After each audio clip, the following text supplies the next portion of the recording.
I always believed love could withstand anything. When I married Sarah 10 years ago, I thought our bond was unbreakable. We had a home filled with laughter, intimate whispers in the dead of night, and shared dreams stretching into eternity.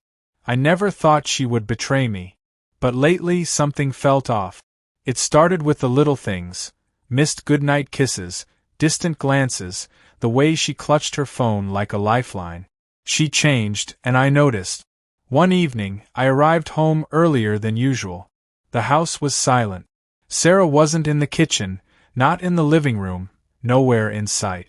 Her perfume still lingered in the air, a floral scent that used to comfort me but now made my stomach twist.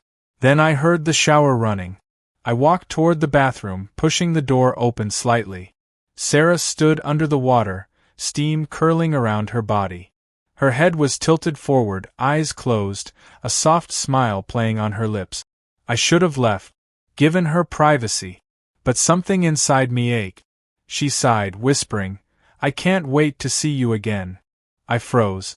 She wasn't talking about me. That night, I barely slept. She climbed into bed beside me, her fingers brushing against my arm as if nothing had changed. But something had. Suspicion takes root. I became obsessed. Every late night at work, every unexplained absence, every lingering glance at her phone, it all piled up. I wanted to be wrong. Desperately. One Saturday, she told me she was meeting her friend Lisa for dinner. "Don't wait up," she said, pecking my cheek. She walked out the door in a tight black dress, one I hadn't seen in years. An hour later, I called Lisa. "Hey," I said, forcing casualness. "Sarah's still with you?" Silence. She's not here," Lisa admitted. "She never made plans with me."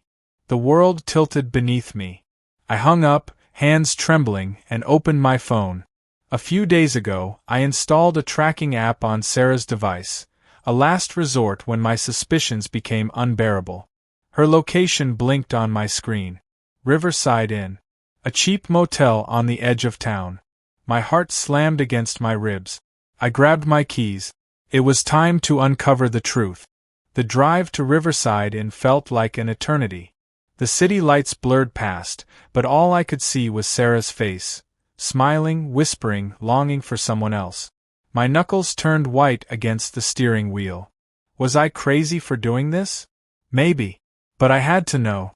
When I pulled into the motel parking lot, my stomach churned. The place was exactly what I expected. Dimly lit, peeling paint, the kind of place where secrets were exchanged behind locked doors. Sarah's location hadn't moved. She was still here. I sat in my car, gripping my phone like it held the answers I didn't want. Then, taking a deep breath, I stepped out. The proof I never wanted.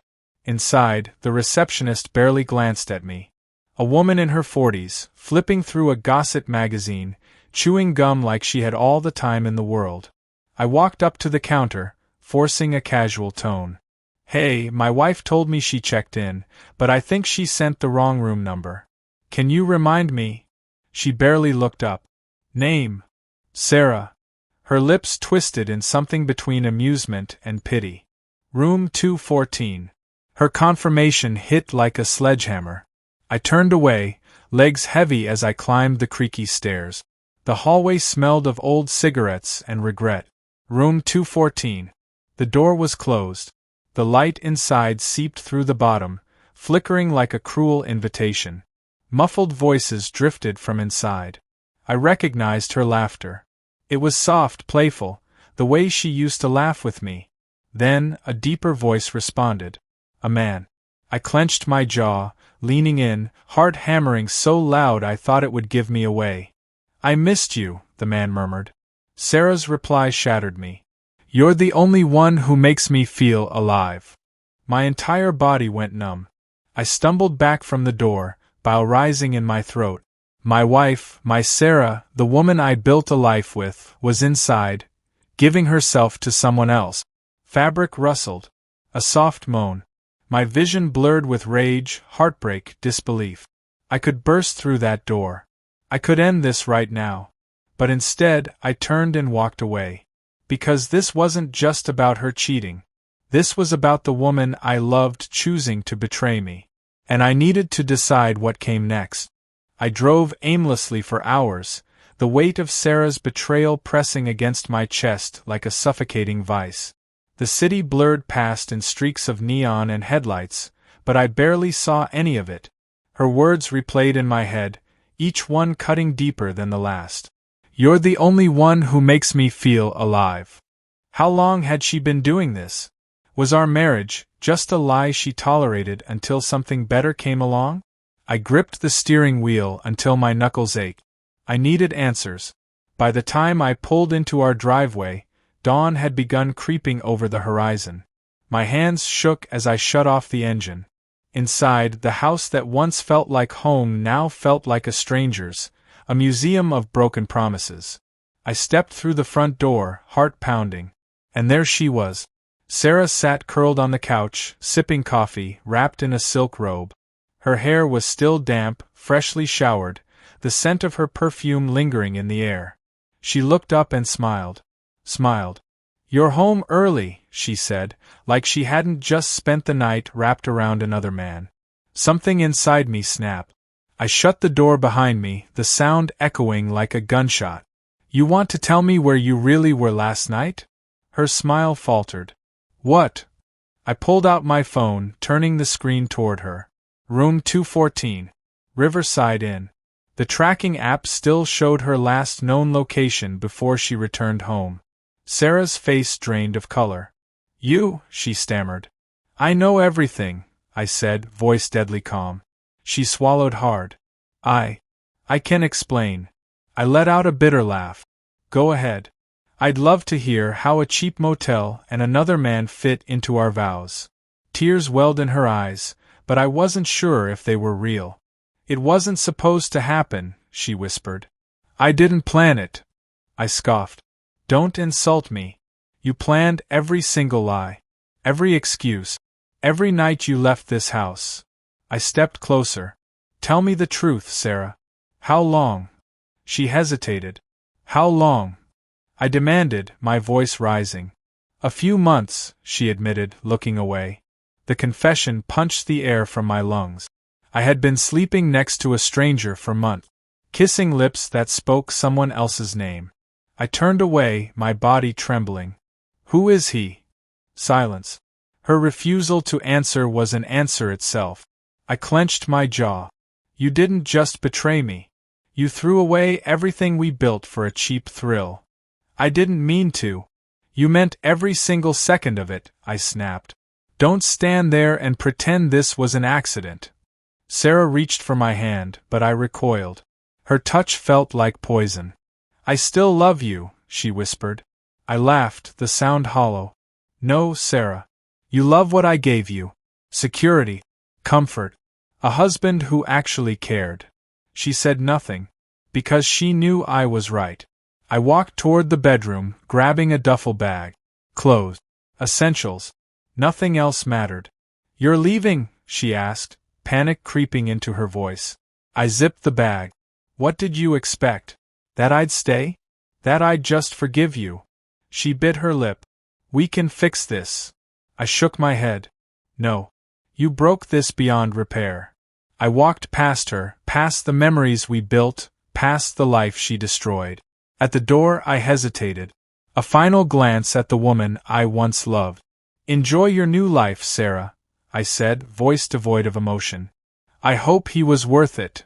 Then, without another word, I walked away. And this time, I wasn't coming back. As I stepped out into the crisp morning air, my heart pounded in my chest like a war drum. The cool wind did nothing to numb the fire raging inside me. I threw my duffel bag into the back seat of my car, gripping the door handle until my knuckles turned white. I expected Sarah to come after me, to scream, to beg, but she didn't. She just stood in the doorway, wrapped in her silk robe, her face etched with something between guilt and disbelief. Maybe she thought I would calm down, that I would eventually come back. She was wrong. I climbed into the driver's seat, started the engine, and pulled away without looking back. The past 10 years of my life had just ended in a single night. The weight of betrayal. I drove without a destination, winding through empty streets as the sun painted the sky in streaks of orange and pink. My hands trembled against the wheel. I had spent years building a life with Sarah. A life I thought was unshakable. But love wasn't enough, was it? Not when lies had become her second language. My phone buzzed on the passenger seat. Sarah. I let it ring. A minute later, a text appeared. Please come back. We need to talk. I gritted my teeth. Talk? Now she wanted to talk? I pulled into a small gas station and killed the engine. The world around me felt distant, muffled, like I was watching my own life from the outside. Another message. I didn't mean to hurt you. I swear. I exhaled sharply. She didn't mean to hurt me? So what? It just happened? Her body just accidentally wound up in a cheap motel bed with another man? I finally picked up my phone, fingers hovering over the keyboard. I could ask her why. Demand answers. But what was the point? I typed 2 words instead. We're done. Then I blocked her number. A new chapter begins. The hardest part wasn't leaving. The hardest part was accepting that the woman I loved never really existed, not the way I thought she did. She had been a mirage, a dream that shattered the moment I saw the truth. I spent the next few weeks picking up the pieces. Moved out. Filed for divorce. Changed my number. I refused to let her define the rest of my life. One night, as I sat in my new apartment, drinking whiskey alone, my mind drifted back to her words. You're the only one who makes me feel alive. She said that to him. She once said something similar to me. That's when it hit me. She was never in love with me. She was in love with the way I made her feel. And the moment that feeling faded, she sought it elsewhere. I set my glass down, staring at the city skyline outside my window. For the first time in months, I felt something new. Relief. Sarah's betrayal had broken me, but it had also freed me. I wasn't the fool who stayed. I was the man who walked away. And that made all the difference.